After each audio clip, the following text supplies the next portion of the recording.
walk into the Bass Pro Shop in Rogers, Arkansas on a Saturday.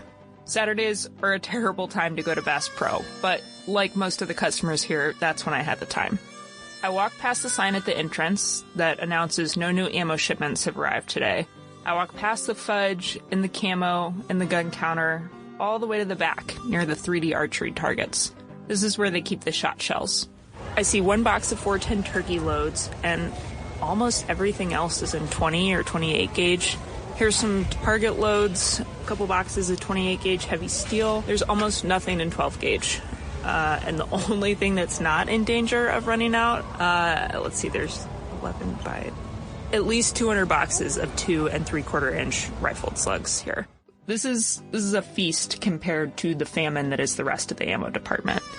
There's not a single box of handgun or rifle ammunition for sale right now. No boxes of 9mm, no 30-06, no rimfire rounds, nothing. This Bass Pro location gets 2 shipments each week, at the beginning and the end of the work week. Before the store opens, the employees stock the shelves with whatever ammo arrived in those shipments. You're better off coming Monday, because on Saturday mornings, as one ammo department employee told me, the stampede that makes its way to the back of the hunting section will chew up the fresh ammo like piranhas on a carcass.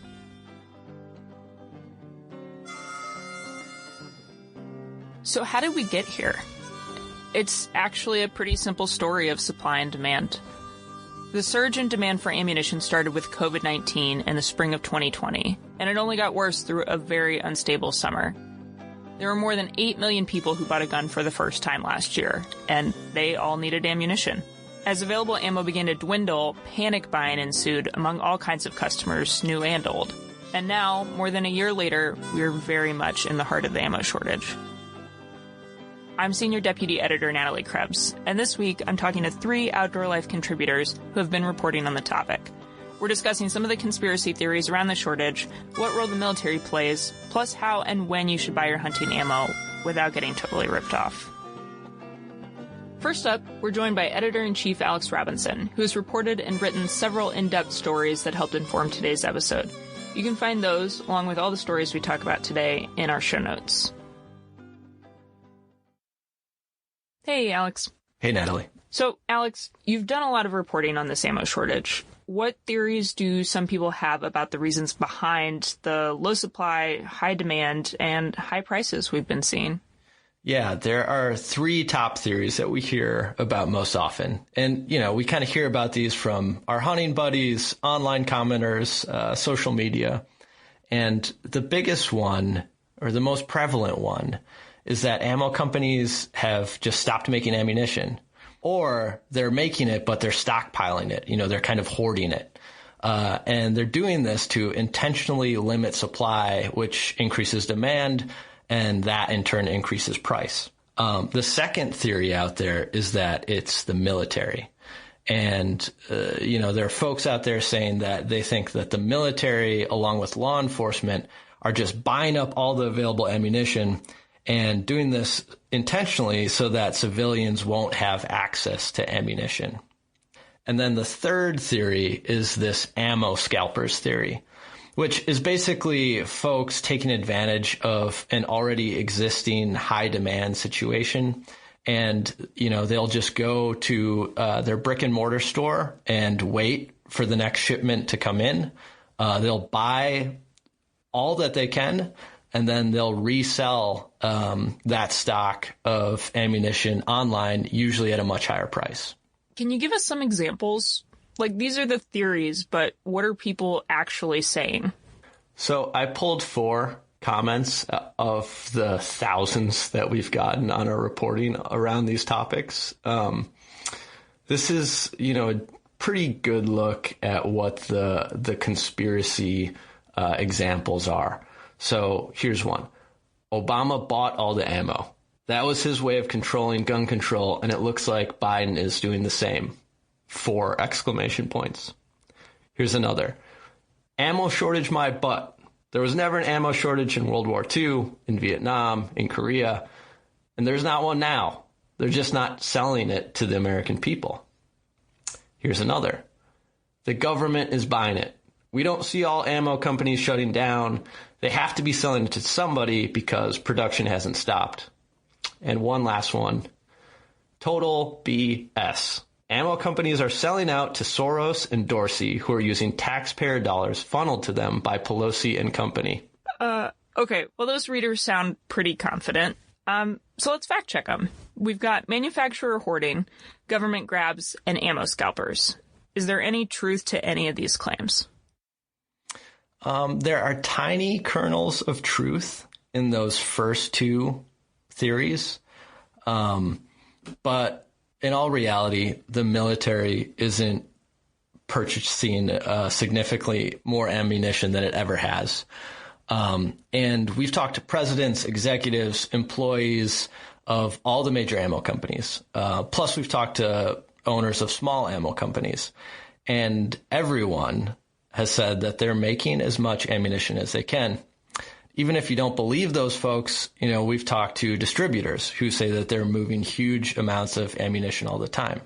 Here's Jeff Hoffman, president of Black Hills Ammunition. Not wishing to insult anybody, but people that think that way have never really been in business long enough. They don't understand how economics and capitalism works. We're in business to sell stuff. We're not OPEC. We can't sell. Everybody sit around and play cards for a while. We're not going to make any ammo. We're going to wait for the price to go up 20%. That's just not how it works. We've all got bills to pay just like they do. We've already set our prices for the year at the beginning of the year. We are very reluctant to raise our prices. We're happy with making a reasonable margin, and we're going to run as fast as we can and produce all the ammunition that we can for legitimate sale to the market. There does seem to be some real truth about that ammo scalpers theory. We've heard from multiple sources that there really are people who wait for the next shipment of ammo and then they buy it all and go ahead and resell it online. And we've talked to plenty of retailers all around the country who are limiting the number of boxes of ammo that they'll sell to individual customers just because of this problem.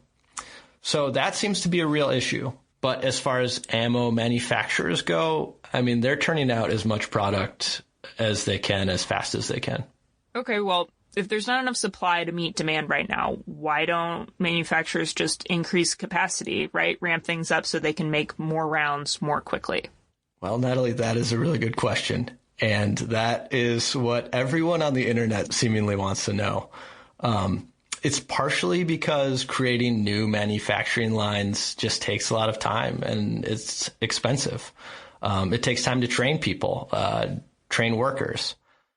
But also, there's a little bit of historical precedent here. Ahead of the 2016 election, there was a really high demand for firearms and ammunition, and these companies were racing to keep up with demand. But then Trump won, and under the Trump administration, the ammo business got pretty tough. There wasn't the same demand on ammunition and firearms. So that industry was over capacity and no one was thinking about expanding. In fact, some of the largest ammo companies had layoffs. And then COVID hit. Suddenly there's this huge rise in demand and many of the companies are trying to keep in mind those tough lessons that they learned after 2016. And the biggest companies, they're publicly traded. Boards, stockholders, they like to see steady, consistent year-over-year growth. And that means that chasing like a boom and bust ammo market, that's not the smartest move for the biggest ammo makers. Here's Jason Vanderbrink, the president of Federal, CCI, Speer, and Remington Ammunition. I interviewed him earlier this spring, but here's his audio from a YouTube video that has almost 2 million views since December. It gets really old when I hear and read constantly that our ammunition companies are not making ammunition. We're having secret warehouses. We are selling to only specific customers. And after a year like right now where we have hired hundreds of employees to support American manufacturing jobs, all I hear is we're not making ammunition. 7 million new shooters since March, times 2 boxes, which is a conservative estimate, is 700 million new rounds of ammunition our 3 factories have to help produce. That is impossible to do in 9 months. So it's difficult for manufacturers to expand their operations, and even if they could pull it off, ammo companies are wary of another slump down the road that would shrink demand. That means for now, ammo is still hard to find. What kind of impact is this having on hunters, shooters, and new gun owners? This is a really widespread and major problem for everyday hunters and gun owners. Think about the more than 8 million new gun owners just last year. They're entering an absolutely crazy market. For any new gun owner, it's kind of intimidating figuring out what type of ammo they need, how much they should spend, how many rounds they need. And now it's even more intimidating. A lot of these folks are potentially getting ripped off by just paying way too much, or they're buying stuff that they can't actually even use. It's not the right caliber for their gun. Beyond that, there are all types of stories about the problems that this is creating. For example, high school trap leagues. There's some local stories out there about coaches scrambling to find ammunition, and some are even worried about having to cancel their season just because they can't find enough ammunition for their team to practice and compete. And then there's just, the general steep prices for everyone. And there are a lot of people out there who feel like they're just generally getting ripped off by the entire firearms industry. The longer that goes on, the worse the general distrust is going to get. And, more and more people are going to gravitate toward the conspiracy theories that we've been talking about. People are following conspiracy theories that are just silly if they think that, number one, anybody can keep that big of a secret. Let's be quiet and not sell any ammo and wait for the price to go up. Mm-hmm. The industry, it's a small industry, and everybody knows everything that goes into it, and there are really no secrets in this industry.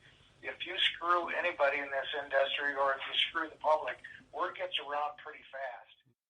Yeah, so this leads us to the question everybody wants to know, right? When will the ammo shortage end? I have no idea. I don't think anyone knows. I think a lot of people are still pretty anxious about what the future holds. And when I say that, I mean the future of the country, the stability of our democracy. When Americans feel anxious or unstable about the future, for better or worse, they tend to buy ammunition. Most in the industry certainly believe that this is going to last through the year. A lot of people think it's going to last into next year. But like I said, the future is uncertain. Thank you, Alex. Thank you, Natalie. We'll be right back.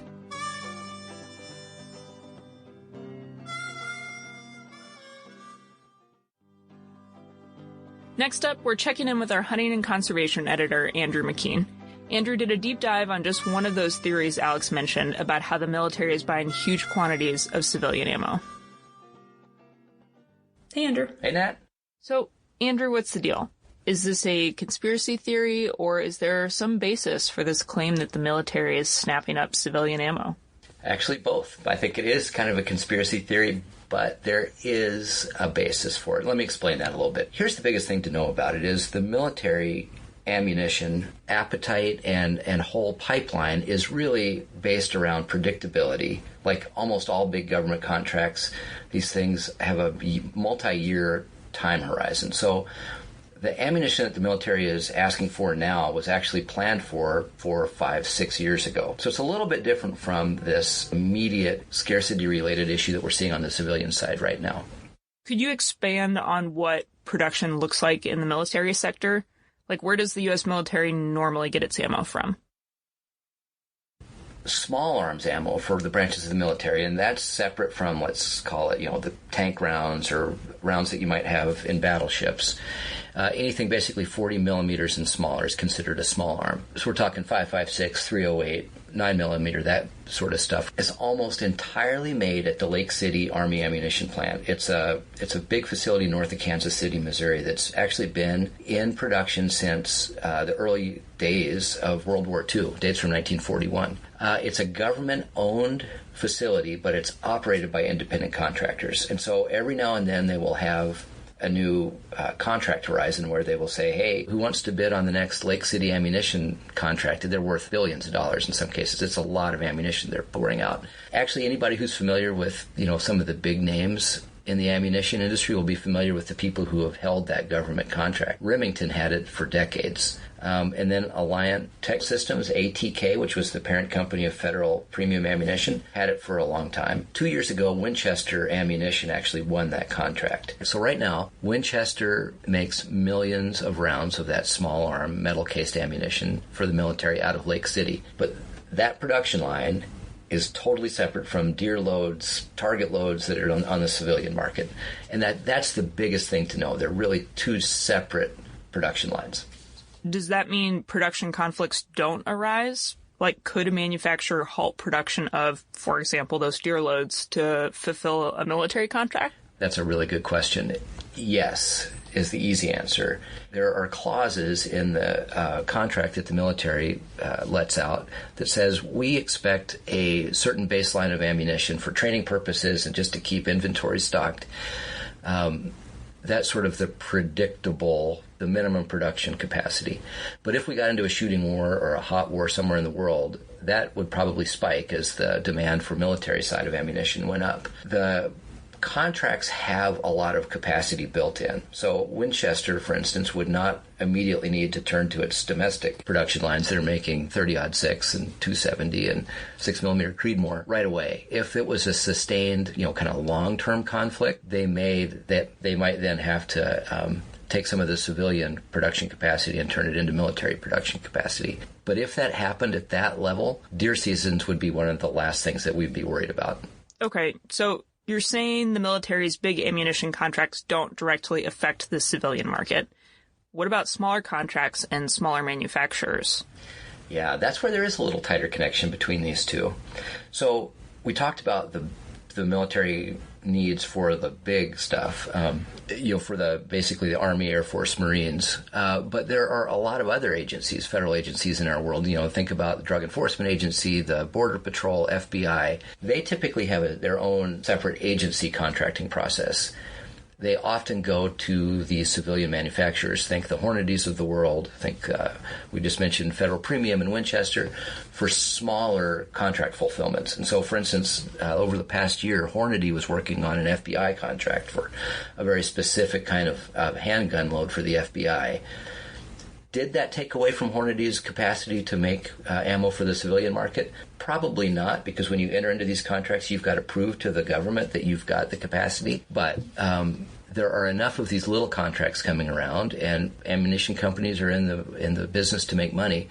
They're bidding on these, and so there may be, at the end of the day, some impact on the civilian production capacity in order to fulfill these smaller government contracts. All right, we talked about the FBI, the DEA. What about local law enforcement agencies? Are they impacting the shortage at all? In a normal world, they might have some, but we are not in a normal world. With all of the conversations about defunding the police and with all of kind of the social pressures that local police are on, there's not a big hiring boom right now in terms of law enforcement. With new hires on the law enforcement side, there's a lot of shooting, really. That's when they go through their biggest ammunition needs, is when you've got a new recruit coming in and training them on sidearms and on their service guns.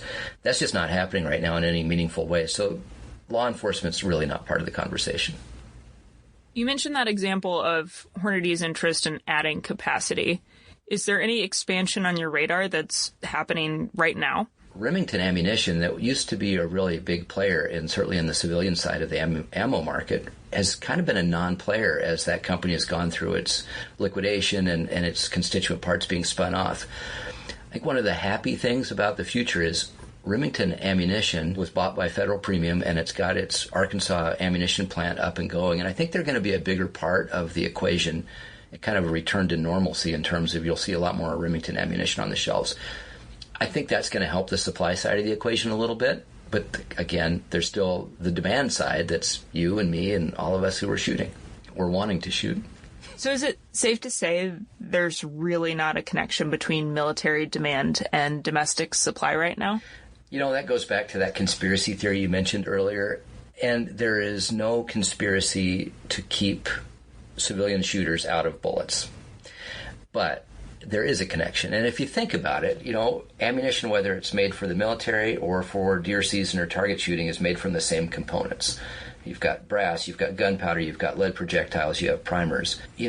The resources that are needed to produce those are finite. And in some cases, they're getting more scarce all the time. Some of the sources for primer materials, for instance, are coming from China and from elsewhere. Not only are they in short supply just materially, but with all of COVID and the pandemic really putting constraints on the supply chain everywhere, it's just hard to get them from the point of production or from the point of mining from where they originate to these production facilities. So, I would say that there is a connection there. If there's only a certain number of, let's say, brass cartridges, and half of them are going to go to the military, then that's fewer that are going to be available for the civilian market.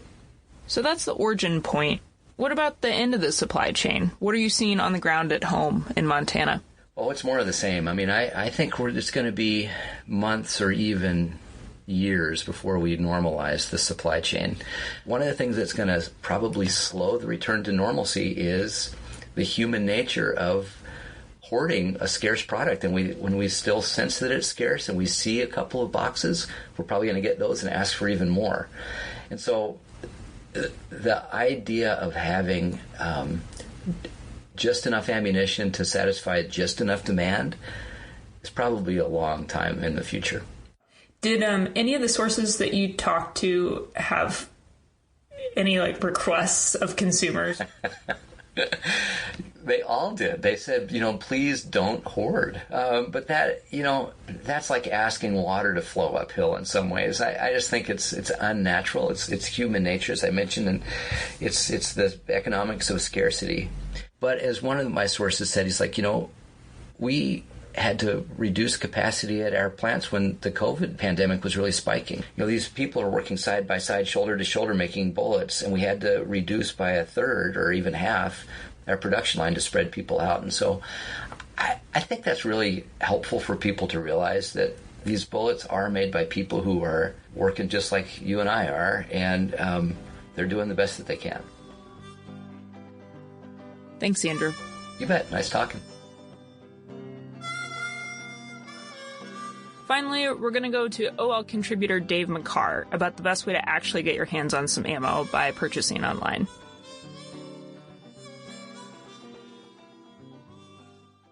Hey, Dave. Hey, Natalie. How you doing? Pretty good. So, Dave, tell me, what are the obstacles facing gun owners who are trying to legally purchase ammo online right now? I think there's two major obstacles, right? The first is just finding the ammo that people are looking for and finding it in stock. At this point, it doesn't really have much to do with how much the ammo companies are cranking out. Like they're making as much as they can, as fast as they can. What's happening is as soon as a site gets a shipment in its warehouse and posts its availability, it's gone in hours or even minutes sometimes. So finding what you need is really tough, and it has been for a while now. And then, of course, everyone has to contend with the inflated prices, which are crazy, and sometimes up to 3 times what you were paying 2 years ago. Right. And we've talked a little bit about scams and scalping in this episode. How much of an issue is it really? And what red flags should consumers be looking for? From the people I talk to, it doesn't seem like it's a huge issue right now, but it's definitely happening. There's definitely people out there who are taking advantage of the circumstances, as there always are, of the desperation for ammo, of the high prices, and they're looking to scam people in various ways. The best way to protect yourself is really just use common sense. Don't buy from sites that you haven't used before, and just be really careful when you're dealing with individuals and third-party sellers who seem off or shady in any way. Just don't do it, you know. And before you create an account on a new site that you haven't used before, poke around online first a little bit, you know. I'm not talking like deep research, but just look and see in social media, on Reddit, whatever. If it has a bad rep, just stay away, you know. And as always, if you come across a deal that sounds amazing and like too good to be true, it probably is. Definitely. So if scams aren't the major concern, then what issues are retailers dealing with on, say, sites like Gunbroker? Well, you know, I talked to Steve Irvin, the CEO over at Gunbroker, and, you know, they do a really good job of making sure that their sellers and buyers are on the up and up, because that's what they do. They connect sellers and buyers. And from what he told me, fraud and scams aren't their big issue. The customer complaints that they've been getting have been resulting from simple mistakes somewhere in the exchange. You know, as we all know, the shipping industry is weird and has been for a while. You know, things are wonky. And sometimes people they miscount, you know, and when they're moving this amount of product this fast, mistakes get made. And that's really what they've been seeing from what I was told. Yeah, and given everything you've been hearing from your sources, when should hunters purchase ammo for this fall? Is it smart to wait a few months to see if prices go down, or should people buy now? Yeah, that's the big decision, right? I don't think you should wait. And everyone I've spoken to agrees. If you see what you need, get it. Prices aren't going to drop in any meaningful way, if at all, by the end of the year. And if you need something specific and you see it out there, just swallow that lump in your throat and try not to look at the, you know, per round cost and just buy a box, right? I mean, think about it. If your rifle or shotgun is already dialed in with a particular ammo, you're not going to need more than a box, right, for deer season or a given hunt. But you know, for those people who are looking to go hunting this season with a new rifle and a new scope that has to be zeroed from scratch, they're going to probably have to spend a little money unless they get really lucky, you know. But still, even for them, don't wait for better prices, because you might not get anything at all.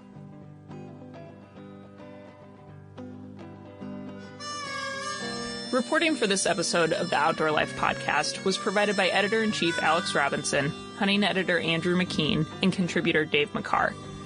The Outdoor Life podcast is edited and produced by me, Senior Deputy Editor Natalie Krebs. Our original music was composed and performed by Tyler Schwartz and Nick Fernandez. See you next time.